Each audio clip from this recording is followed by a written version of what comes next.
Opinion when a Maharani regally reminds about real vs real royals. The royals, the Netflix version, that is, has elicited an elegant and timely repartee from a real Maharani about what bona fide royals were and are. Radhika Rajgakwad, wife of the Maharaja of the erstwhile princely state of Baroda and daughter of a Maharaj Kumar of Wankaner, ended her repost with, "Yet after all these decades, our country continues to view usual 565 families and a few thousand nobility with an odd mixture of awe, ignorance and distaste." Spot on. Indeed, the only redeeming feature of Netflix's version of royals is Ishan Khattar as A. Viraj Singh, Maharaja of the fictional Morpur. Even his nickname Fizzy is what seasoned royal watchers might consider a clever inclusion, because it not only encapsulates his effervescent on-screen persona but also harks back to Bubbles, the late Maharaja of Jaipur, Brigadier Bhawani Singh, whose flamboyant young grandson Padmanabhai Pacho Singh is the current ruler. But the rest of the series is a mishmash of what Bollywood thinks the lives of Indian royals are or were. It's as if the writers pored over back issues of Hello and Marwar to cobble together a storyline for a couture and interiors promo. Sadly, while it was filmed in real palaces, the royals' clothes, ceremonial or while partying, apparently their sole occupation, were hardly aristocratic abuse and deep at best. And Sobo English did not make them to the mahal born. Even so, this series offers a good reason to take a proper look at the progress of Indian royalty in democratic India in the past 8 decades. Cinema in socialist India immortalized the trope of wicked, licentious feudal rajas, talukdars and zamindars living off the sweat and tears of their suffering praja subjects, taking advantage of poor women and spending lavish amounts on hunting, gambling, alcohol and any other debauched habit that screenwriters could conjure up. Now, with being rich becoming cool again in post-socialist, liberalist India, feudal scions are shown in fast cars with arm candy or flaunting gowns and jewels, albeit more in society and fashion magazines rather than on the silver screen. One point that the Netflix series gets right but only superficially is that many an Indian royal family is on Skid Row, and live sham lives of grandeur.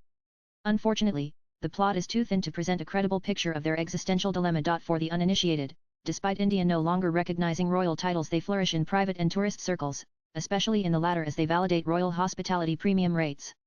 Radhika Raj has painted a very saintly picture of our princely state's life under the British and then their accession to independent Bharat that Sardar Patel may have a few quibbles about, but overall she makes a valid point: they all work hard now, not rest on their, well, crown jewels. So, the life portrayed in the royals is not true to life, even if it isn't meant to be a documentary, but a rom-com about a playboy prince and a self-made hospitality industry diva.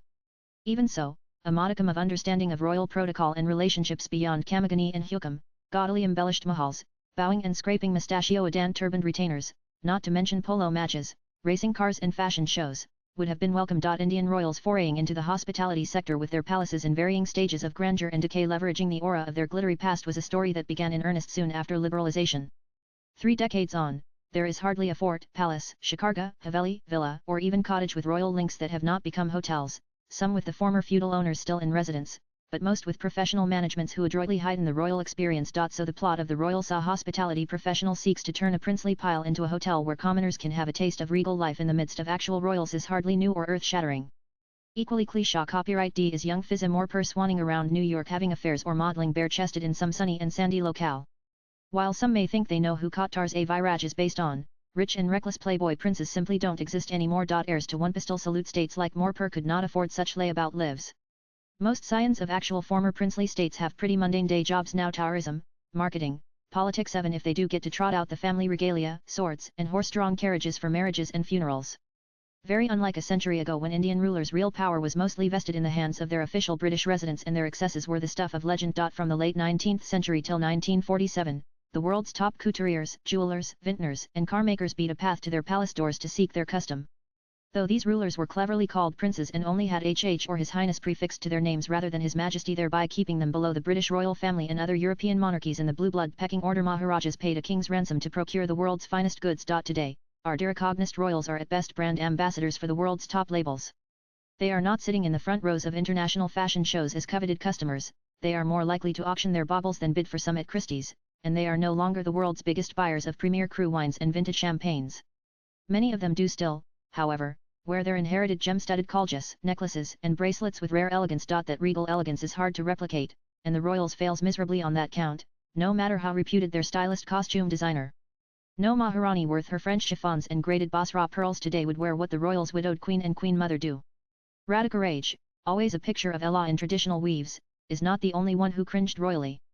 Only the royal brothers A. Viraj and Digvihi in their side-strapped trousers looked authentic. A more ineffable yet crucial aspect of real royals is their protocol and bearing, which is not about swagger or walking around stiff-necked. Anyone who knows Indian royals would vouch that most of them have an innate old-world grace and courtesy, a sadly misunderstood word these days. There's something about their carriage and manners that sets most of them apart.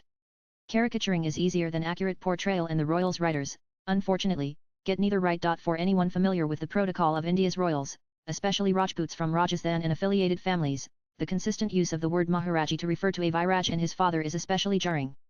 In royal speak, the title holder is Maharaja. Maharaj without the A is what all the younger brothers of the king are called, short for Maharaj Kumar. So the royal's Digvihi is Maharaj Kumar while a Viraj is Maharaja. And his mother would be Rajmata, not Ranaza. Maharaja, Maharani, Maharaj Kumar, Maharaj Kumari, Raja, Rani, Yuvraj, Yuvrani, Rajkumar, Rajkumari, Bajalal, Rao Raja, Rao Rani, Kanwar, Banwar, Patayat, Patayat Rani, Tikaraja, Bapji, Shriji, and more royal prefixes and honorifics are varied, but very specific and hierarchical. Even though none of these titles are officially recognized anymore, they are actually an article of faith in royal circles and cannot be used at will interchangeably or bandied about. Earlier films on Indian royals delved into history: Jodha Akbar, Bajirao Mastani, etc. Only Zubida, Khalid Muhammad's take on his mother, Jodhpur Maharaja Hanwant Singh's second wife, was on a recent person. Manoj Bajpayee as Hanwant was more Hindi heartland than Rajputana, but Karishma Kapoor as a Gayatri Devi like Zubida and Raykar as the older first wife looked and sounded more authentic than Sakshi Tanwar and Zinat Aman as a Viraj's mother and grandma. Swipe left for next video. In Zubida's case, Khalid Muhammad's personal knowledge perhaps ensured a higher degree of authenticity, at least in the appearance and manner of the royal protagonists, even if the script deviated often from what really happened. The royals is totally a fictitious tale and hence should have been far easier to conceptualize. But the obvious lack of domain knowledge on a small but well-defined segment Indian royalty and nobility makes Maharani Radhikaraja's words ring so true. The author is a freelance writer. Views expressed in the above piece are personal and solely those of the author. They do not necessarily reflect NEWS18's views. Latest blogs.